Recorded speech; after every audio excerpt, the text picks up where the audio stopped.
What's good, everyone, and welcome to Kaya's Commentary, where I give my commentary on pop culture topics, real-world issues, anything in between, and maybe even some advice every now and then. Before we get down to it, you can follow me on Instagram, Twitter, and TikTok at kaya.r.pennington, and you can follow Kaya's Commentary on Instagram, Twitter, and TikTok at Kaya's Commentary.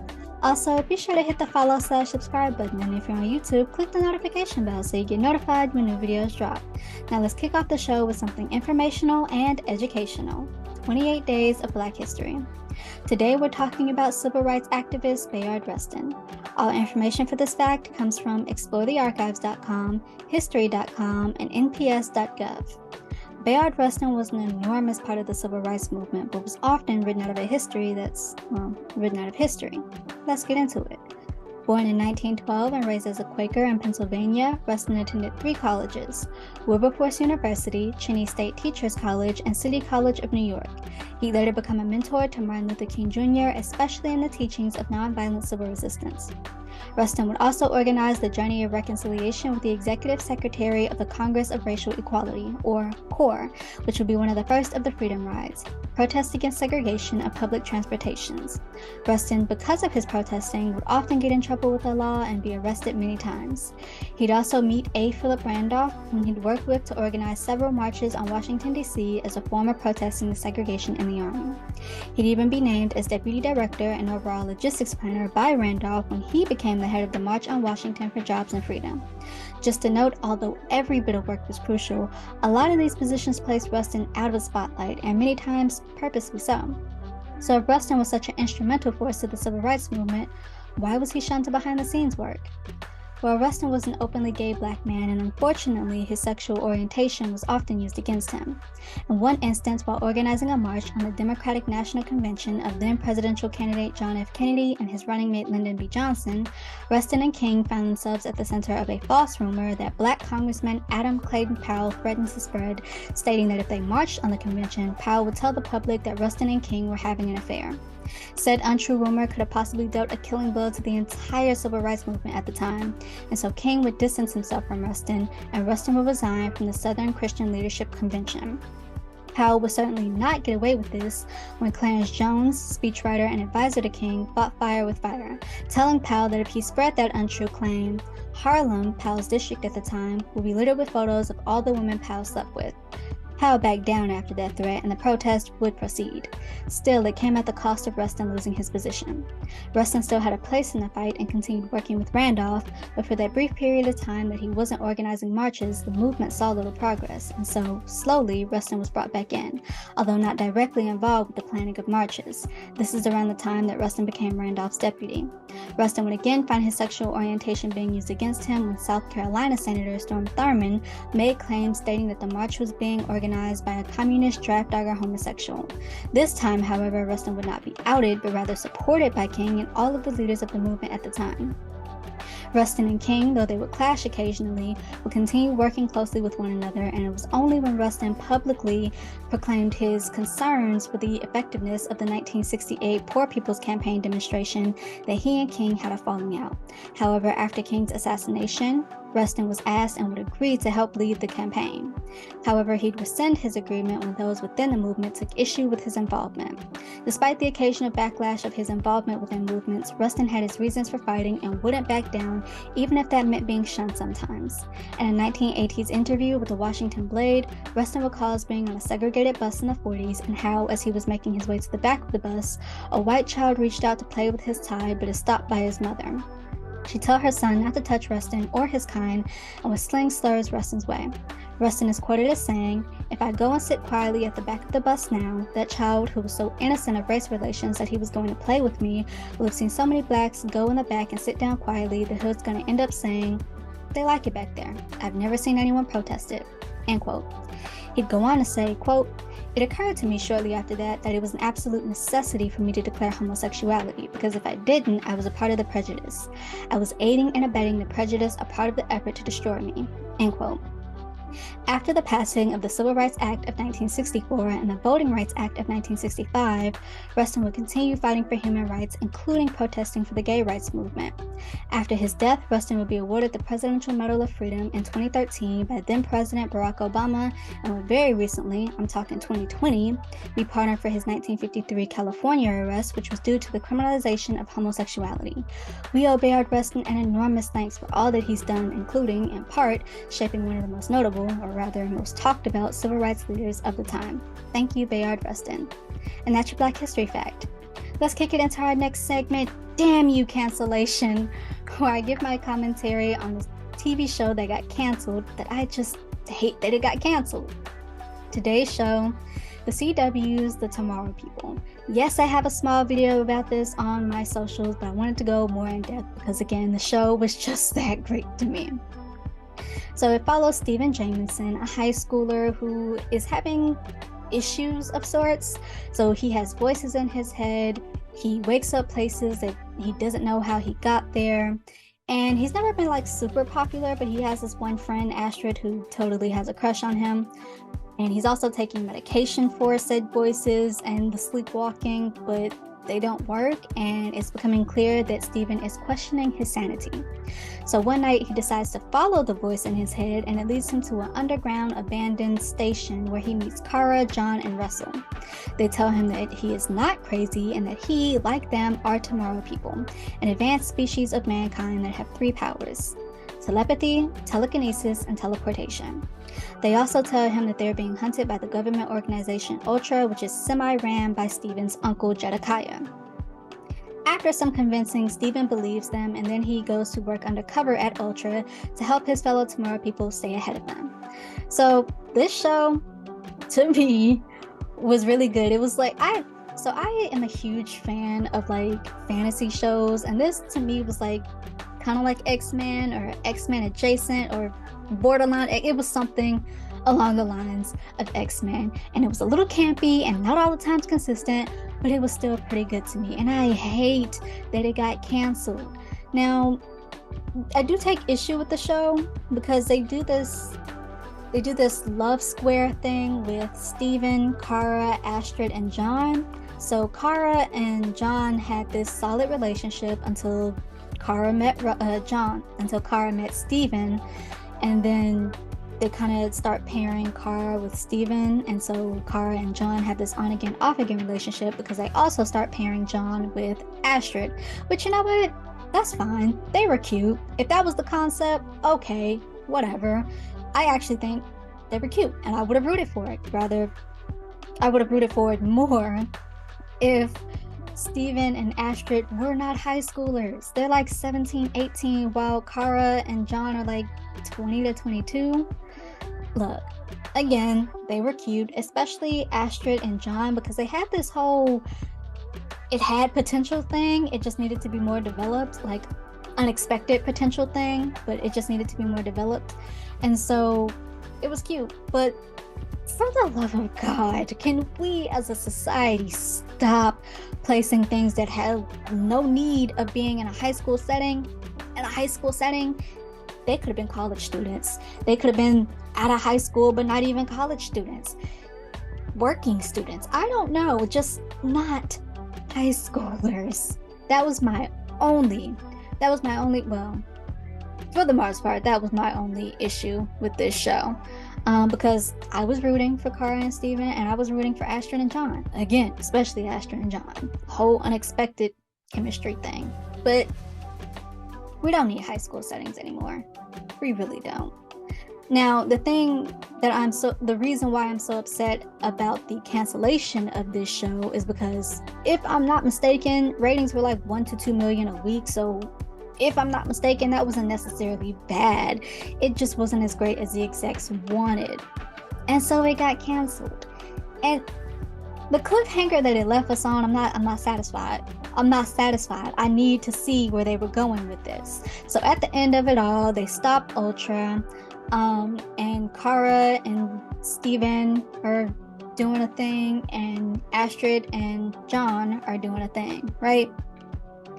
However, Jedediah, always scheming, comes find John, because Jedekiah and John had this background. So the show portrays it like John, it was like the first paranormal that Jedekiah met outside of Jedekiah's brother, who was Stephen's dad. And so when Ultra was just starting up, Jedekiah took John under his wing. Now John quickly saw that Ultra and Jedekiah were up to no good, and so he left. But they have this weird relationship with each other that's almost father and son, but also you're evil, you're hunting me, and I hate you. So Jedekiah is scheming, and he gets John involved with his scheming. So John got his power stripped and ended up becoming human, and so Jedekiah gives John Stephen's dad powers, and now John is once again a tomorrow person. However, he has no memory of Kara, of Russell, of any of them, and he's working for Jedekiah now, who is scheming with the government, or trying to get government people to give him money for something so that he can have paranormal super soldiers. So I just want to see where they were going with that.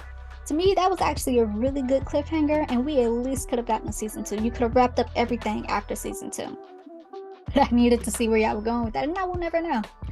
I'll never know now. So I hate that it got canceled. And honestly, I said this in my mini video on my socials, and I'll say it again. The CW, to me, were really in their bag when they were doing young adult dramas compared to their superhero shows. And that is not to say that their superhero shows suck, because Smallville walked, so all those other superhero shows on the CW could run. I stand by that. Smallville was my first love, and they completely eradicated and blew up that entire 10-season show in 5 minutes in the Arrowverse. But I digress. I'm just saying, Smallville walked so all those other superhero shows could run, so I can't be mad at the superhero shows, because when they first started, like Arrow and The Flash, I was there. But then they started getting like comic-like, and I don't know if it was well executed, but I just kind of fell off because I couldn't keep up. So, but that's not to say that the shows are bad. It's just to say that it didn't hold my attention. And that's not even to say that the CW doesn't have young adult shows now, but there was a difference from like 2009 to 2015/16, when they were doing TV to talk about and TV previews.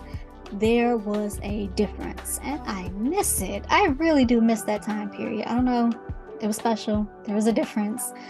Anyway, truly, damn you, Cancellation, for not letting the Tomorrow People have its run through. And with that, let's kick it into our next segment. Let's go to the movies, where I review a movie I've seen. Today's movie, The Devil Wears Prada. So this was an unexpected good watch. And that's not because like I'm a Meryl Streep hater or a Anne Hathaway hater. Nothing like that. I just wasn't in the mood for a fashion movie at the time, because I watched this very recently, like a few months ago, very recently, and I just wasn't in the mood for a fashion movie type thing. But my aunt was like, "Oh no, you'll like it, so let's watch it. You'll like it, really." So I watched it, and it's actually really good. And that's not to say I expected it to be bad. I wasn't in the mood for a fashion movie, but it's really good. Let's get into the synopsis. So it follows Andrea Sachs, I think that's how you say her last name, and she's a newly graduated journalist, and so she's looking for a journalist job, and she doesn't get the first one that she interviews for, but somehow manages to get into this like big time fashion magazine where she's working for Miranda Presley, who is very, very ruthless. And so she becomes a second assistant to her, with the first assistant being Emily. Now, this is very much an Ugly Betty kind of thing at first. You know, Ugly Betty, she didn't really know how to work in the fashion world, how to dress for the fashion world, or the significance of fabric, of color, yada, yada, yada, right? But Andrea, and even like Ugly Betty, even like in Ugly Betty, she's up for the challenge, right? So with the reluctant assistance of the first secretary, Emily, and the help of the stylist, Nigel, Andrea, she becomes better dressed, well dressed for the job of fashion and learning the ropes. Now, when she first got the job, she didn't understand anything. So she and her friends were sitting here talking about how shallow it was, although her friends didn't mind her bringing them gifts from the fashion magazine office. But they were talking about how shallow it was and how she didn't want that job and it was a placeholder, but you know, she's gonna work it anyway. And so when she finally gets accustomed to the job, she starts missing hangout dates and birthdays, and it quickly becomes a problem with her friends and most importantly her boyfriend. So after we see that Andrea, she takes issue with the job. She likes the job. She's beginning to really like the job and her position there, but she does take issue with how cutthroat it can be, especially when she ends up having to fire the first assistant, Emily, and how she sees Miranda snubs Nigel. It doesn't sit right with her. It rubs her the wrong way. And so ultimately at the end, she's like, I like this job, but I don't want to be you. I can't be you. Now Miranda, she comes off very ruthless, and she is, but she's a middle-aged woman in the fashion world, so she's looking out for herself like anybody else would be. And so she tells her, yeah, it's cutthroat. Yes, I didn't like snubbing Nigel. I don't really like being mean or rude all the time, but it's something that I have to do because this is a cutthroat business. But Andrea's like, it's not for me. I can't do it. And so she quits and ends up getting a job at another big time magazine or newspaper. And that's a very, very, very quick description of the movie. So I do like it, but I don't know if it had necessarily a clear message. Like, it comes off presenting like, don't let things change you and stuff like that, and be true to who you are, but Andrea was never not being true to who she was. Yes, she missed a few dinners and a few hangouts with her friends, a few birthday parties, and yeah, that sucks. You need to communicate better. Be like, hey, I can't make this, or hey, I have to make this, so you just gonna have to find someone else, you know? But also, we're adults. I've said this before, we're adults. I don't know where in New York City at that you think friends are supposed to hang out every week, every day, but I can't do that. Fashion world, cutthroat business, I can't do that. Especially as I'm starting to like this job and be liked and respected in this job. I can't do that. And her friends really gaslight her. They're like, you didn't even want that job. You didn't even like that job. And it comes off as, how dare you like the job you didn't even want. It's okay to like one's job. It's okay to be like, at first I didn't like it, but now that I actually have a better understanding of it, I kind of enjoy it. And it's okay to want to be liked and understood and respected in your job. And they were really trying to gaslight her, talking about, you're just this whole other person. You're missing out on all of this stuff. Yes, she was missing out on some things. Yes, you don't need to let your job sit here and rule your life like that. You need to have a balance. But she just got the job and she's still figuring out how fast-paced it is, so she's still trying to figure out the best way to balance it. So sorry if I missed one birthday dinner and a few hangouts. Like, we can't hang out every week, every month, sure, every week, no. Anyway, it just presents itself at that. But Andrea never lost sight of who she was. She liked working there, but she also acknowledged that there's some cutthroat aspects to this that I just cannot condone. I don't like having to fire Emily, even though Emily was kind of like borderline almost always rude to me. We were starting to get somewhere, and I don't want to have to fire her because I just can't. And I don't like you snubbing Nigel. Nigel's a good guy and he's been waiting for that promotion for a long time, and you snubbed him. Like, she was never not true to herself. She understood that sucks. I don't know if you can necessarily figure out a better way to go about it, because at the end of the day, that's the fashion world. It's cutthroat, I'm assuming anyway. But she didn't change. And so when she quits, she goes to this other big deal newspaper, and it's like, perhaps not as cutthroat as fashion, but journalism itself is still cutthroat. Best believe you're gonna be fighting to get your stories printed. Like,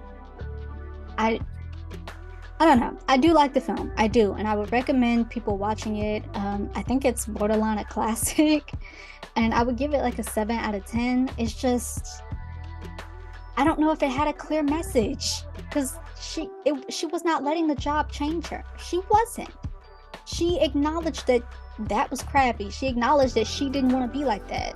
I don't know. Maybe you could do the cliche thing of I'm going to be better at it and, not do that. I guess it was more realistic the way they kept it, but also not, because why would you quit that job? I like the movie. I do. I just don't necessarily like the message because it didn't change her. And honestly, it wasn't even that toxic to her. It's not as toxic as some other pieces of media have portrayed the fashion world. So in retrospect, it wasn't even that toxic. She liked the job. Her friends were sitting here gaslighting her, like, how dare you like that job? And when she finally quits, they're like, good. You're back to being you. You know who you are. And it's like, she never not knew. She never not knew who she was. Look, 7 out of 10. I like it. I would encourage people to watch it, but I just don't like that aspect of it. Like, she did not let the job change her. I don't think she did. She acknowledged and didn't even want to do the crappy things that she had to do. Like, she still had her morals intact. It wasn't like something, and that's how I thought the movie was gonna go. I thought it was gonna go like, oh, she gets really conceited and has to be brought down to earth, but no, she stays who she is and true to her morals.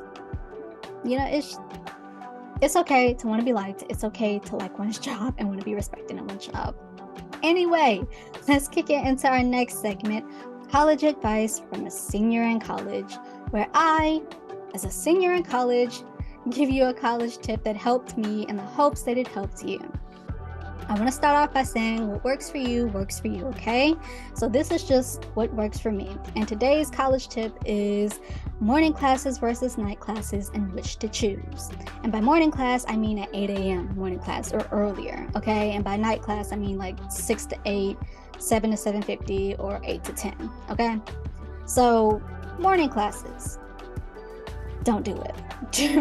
Don't do it. Do not do the 8 a.m. class, especially if you commute. I commute. I've had 3 8 a.m. classes in my college career, and I've intensely disliked all of them. Now, one of them I was on campus for, so that was like a 10-minute walk, 5-minute, 10-minute walk, so it's fine.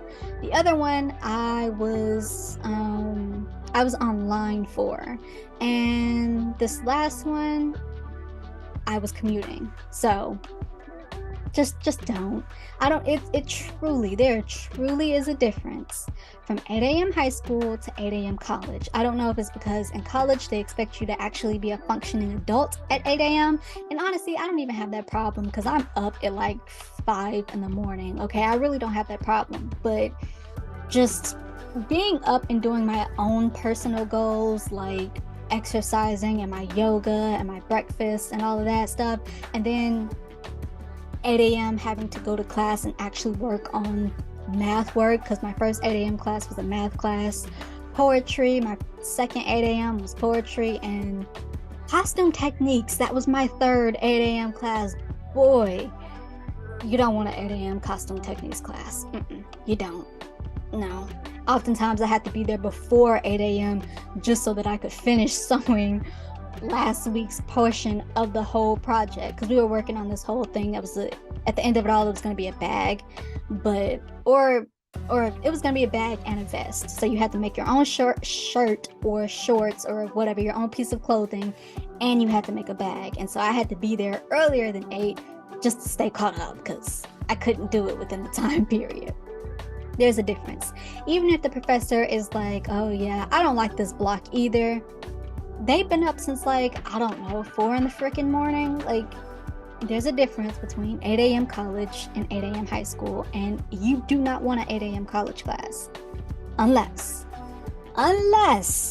you have to take an 8 p.m. class. Then take that 8 a.m. over the 8 p.m., especially if you commute, because 8 p.m. classes, you out at night, and hopefully you already have like a lot of your stuff set up for when you come home.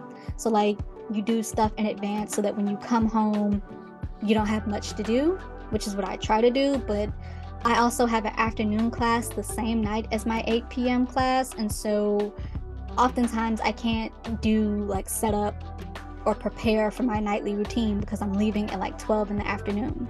So 8 p.m. classes, or even 7 to 7:50, or anything after that, be aware that when you come home, especially if you commute, you'll probably be doing homework, or you'll be getting ready for bed, or you'll be getting things in order for the next day. Unless you are a non-traditional student and you just have to take a night class, don't take the night class. Night classes blow. It blows. Now, I'm a commuter, so that's why it blows for me, but it blows.